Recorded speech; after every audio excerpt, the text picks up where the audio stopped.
जब मैं पिछली बार मीडिया के जैसे साथियों से बात कर रहा था तो मैं भावुक भी हो गया। भावुक इसलिए हुआ क्योंकि पिछले 5 साल में मैंने बहुत कुछ खोया है, और जब कोई कुछ खोता है तो उसको दर्द, उसको एहसास होता है।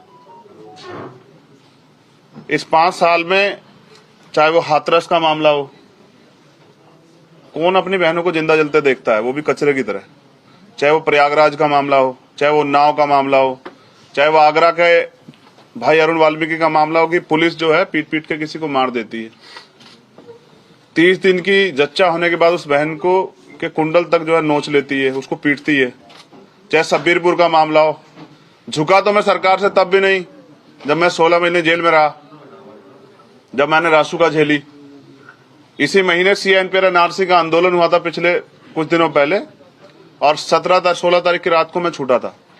तो डरा तो मैं इस केंद्र की सरकार से भी नहीं, मेरा डर सिर्फ ये था कि अगर विपक्ष के बिखराव की वजह से भारतीय जनता पार्टी सत्ता में दोबारा लौटती है तो इसका खामियाजा मुझे नहीं, मेरे जैसे लाखों निर्दोष लोगों को भुगतना पड़ेगा। ये मेरा दर्द था। लेकिन मैं समझता हूं कि इस पिछले 2 महीने के समय में चंद्रशेखर आजाद अपना एटीट्यूड ही खो बैठा है।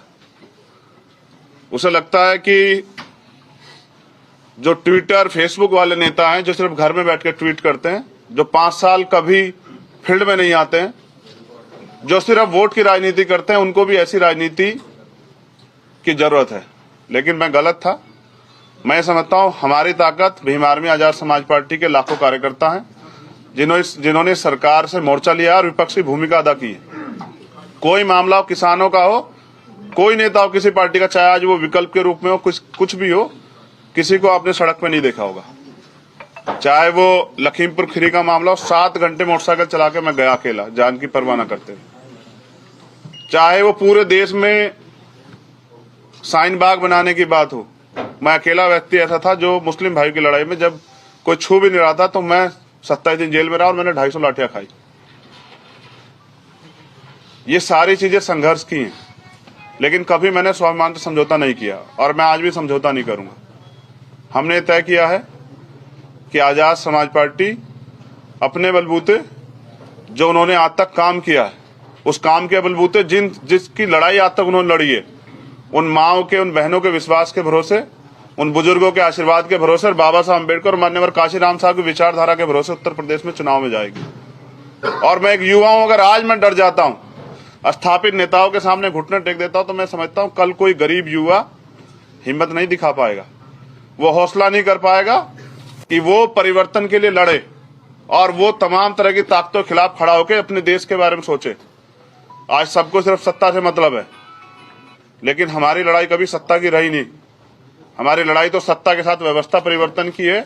और आज जो गठबंधन जो सामाजिक न्याय की बात कर रहा है वो कितना खोखला है, बिना दलितों की बात आप अच्छी तरह जानते हैं। तो हम ये समझते हैं क्योंकि पिछले 2 महीने में हमारे साथ छल हुआ, हम राजनीति को समझ नहीं पाए क्योंकि हम नए लोग हैं, ईमानदार लोग हैं। हमारे लिए राजनीति इसी तरह की चीजें थी जिस तरह हम सामाजिक आंदोलन चलाते थे। कुछ लोगों के लिए ये हंसी का विषय भी होगा कि भाई चंद्रशेखर को उन्होंने बेवकूफ बना दिया, किसी और ने बेवकूफ बना दिया। मैं समझता हूं मेरे जैसे लाखों चंद्रशेखर इस देश में तमाम तरह की गुलामी, बेबसी के शिकार, और वो परिवर्तन करना चाहते हैं, बस उनको अवसर की तलाश। तो आज मैं आप सबके माध्यम से उत्तर प्रदेश की महान जनता से और बहुजन समाज की माताओं, बहनों, बुजुर्गों और नौजवान साथियों से कहता हूं कि हम युवा हैं, बदलाव कर सकते हैं, लेकिन स्वाभिमान सम्मान समझौता नहीं करेंगे। एक लिस्ट जो है, क्योंकि इस तमाम तरह के छल में तैयारी करने का कम मौका मिला, मैं एक लिस्ट जो है जिनको प्रत्याशियों को हम लड़ाएंगे उनकी लिस्ट आपके सामने जारी कर रहा हूं।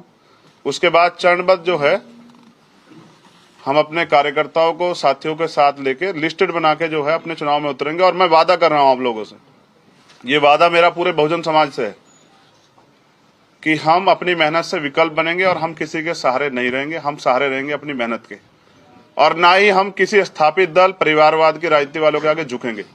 ना हमने कभी झुकना सीखा, ना हम झुकेंगे। और मैंने इस बार भी मंत्री पद और विधायक के पद को ठोकर मारी है, क्योंकि मेरे लिए दलितों का स्वाभिमान सम्मान, जिन्होंने मुझे इतना बड़ा बनाया, उनकी उसकी रक्षा करना बहुत जरूरी है। अब जो आगे होगा, जैसे आप महाकाव्य में जानते हैं ना कि जब युद्ध होता है तो भाई भी भाई के सामने खड़ा हो जाता है। भाईचारा अपनी जगह है और राजनीतिक हिस्सेदारी अपनी जगह है। मैंने अपने नेता मान्यवर साहब श्री काशीराम से सीखा है कि किसी का वजूद बनाने के चक्कर में अपना वजूद खत्म नहीं करना चाहिए। तो हम मजबूती से लड़ेंगे। मैं सीटों की जानकारी आपको दे देता हूं। मेरे गृह जनपद से नकुड़, रामपुर मनिहारन, देवबंद, सहारनपुर देहात, गंगो, चरथावल, पुरकाजी, मुजफ्फरनगर शहर, धामपुर, नहटोर, हापुड़, नूरपुर, आगरा साउथ, नोएडा, चंदौसी, कुंदरकी, आलापुर, जखनिया, सिरातू, मलियाबाद, पलिया, मुबारकपुर, मोहम्मदाबाद, हरगांव, हस्तिनापुर, जलेसर,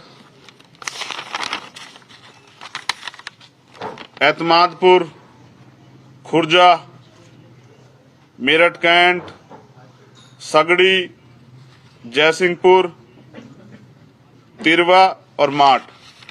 ये विधानसभा कितनी सीटें? टोटल सीटें हैं 33 या 34। कंफ्यूजन एक नाम में हो सकता डबल हो, तो मैंने पढ़ दी पहले। अभी ये मैंने वो घोषणा की जिन पे हम लोग लड़ने के लिए, जिन पे हमसे बात हुई थी, बाद में हमसे छल हुआ, जिन पे हमने तैयारी की थी। लेकिन ऐसा नहीं, भीम आर्मी आजाद समाज पार्टी कार्यकर्ता हर विधानसभा पे, और हमने साबित किया था जब बुलंदशहर उपचुनाव हुआ कि बड़े बड़े दल जो आज अहंकार में हैं, वो तीसरे चौथे पांचवें नंबर पे थे, हम तीसरे नंबर पे थे। हमने आज जो कुछ प्राप्त किया है अपनी मेहनत से प्राप्त किया है, खैरात में नहीं प्राप्त किया है। और अगर आज युवाओं के इस लड़ाई में मैं कमजोर पड़ गया ना, मैंने फिर कहा कि फिर कोई सत्ता के आगे लड़ेगा नहीं, फिर कोई भगत सिंह नहीं पैदा होगा, फिर कोई उधम सिंह नहीं पैदा होगा। तो मेरी लड़ाई ईमानदारी की है, मेरी लड़ाई सत्य की है, और सत्य कभी पराजित नहीं हुआ है। मैं ये भी वादा करता हूं कि जब चुनाव के रिजल्ट आएंगे तो आप देखिए आजाद समाज पार्टी अपनी ताकत मेहनत से ये साबित करेगी। और जब सरकार बनाने के लिए किसी को हमारी जरूरत पड़ेगी, तब हम भाजपा को रोकने के लिए फिर सबकी मदद करेंगे। लेकिन अहंकार अच्छा नहीं होता है। तो आप यहाँ सब आए, आपका बहुत बहुत धन्यवाद। अब आपका कोई भी क्वेश्चन है तो आप अपने रख सकते हैं। बात कर रहे हैं, आपके साथ किसने धोखा किया और क्या शर्त होता जो आप मंजूर कर पाते, जो आपको लगता है कि धोखा नहीं हुआ, लेकिन आपको नहीं हुआ तो आपको लगता है कि धोखा हुआ? देखिए, मैं समझता हूँ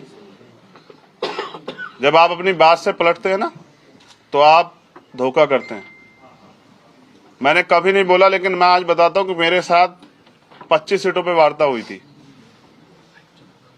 इसके पीछे कारण भी बता देता हूं। कारण ये था कि इस उत्तर प्रदेश में अपनी पार्टी रिकॉग्नाइज कराने के लिए आप